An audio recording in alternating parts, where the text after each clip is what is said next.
मैं हारा थका बेमन सा आज ऑफिस से घर आया ही था कि मेरी नजर सामने किचन से आती मेरी पत्नी पर पड़ी। वो देखने से ही काफी उखड़ी उखड़ी लग रही थी। उसकी मनोदशा देखते ही मैं समझ गया था कि जरूर ही कोई तो बात है, इसलिए मीनाक्षी इतनी रूखी रूखी सी लग रही है। मैंने हाथ मुंह धोए हुए थे इसलिए मैंने उससे तौलिया मांगा। उसने बिना कुछ बोले मुझे तौलिया ला कर दे दिया। मैंने उसे कंधे पर हाथ रखते हुए पूछा, मीनाक्षी, क्या बात है, आज तुम कुछ उखड़ी उखड़ी सी लग रही हो। तो उसने मुझे खा जाने वाली नजरों से देखा और भड़कते हुए बोली, आपको क्या है, फिर चाहे बेटी ट्यूशन से फीस न देने की वजह से बेइज्जत करके भगा दी जाए, या फिर बेटे पर स्कूल ड्रेस के जूते न होने की वजह से उसके स्कूल की फुटबॉल टीम में खिलाने से मना कर दिया जाए।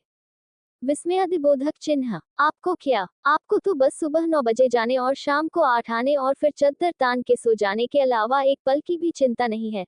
और न मेरा कोई ख्याल, डॉक्टर ने पिछले महीने ही दवाई कराने को कहा था, नहीं तो मर्ज कभी भी अपने पैर जरूरत से ज्यादा पसार सकती है।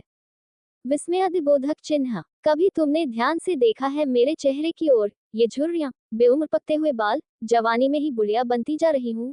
एक पैसे की दवा नहीं नसीब नहीं है मुझे। ये सब तो छोड़ो, गर्मी में बच्चे तपते रहते हैं, एक पुराना कूलर लेने तक की हिम्मत नहीं हो रही है तुम्हारी। उद्धरण चिन्ह, मैं बेड पर बैठा नजरें झुकाए अपनी नाकामी पर शर्मसार हो रहा था। बीवी बच्चों की परवरिश और उनकी जरूरतों का ध्यान रखना मेरा कर्तव्य है, पर क्या करूं। प्रश्नवाचक चिन्ह, ये मेरा दुर्भाग्य ही तो है।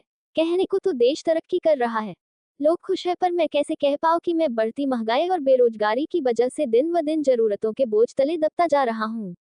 बिजली के बिल से लेकर घर के राशन पानी तक की कीमतें आसमान छू चुकी है, और पगार बढ़ाने के नाम पर दफ्तर में धमकी दी जाती है। नौकरियां कभी भी जा सकती है, काम नहीं है ऑफिस में, इसलिए वही पुरानी पगार पर काम करना मजबूरी बन चुकी है। ऐसे में क्या ही करूं।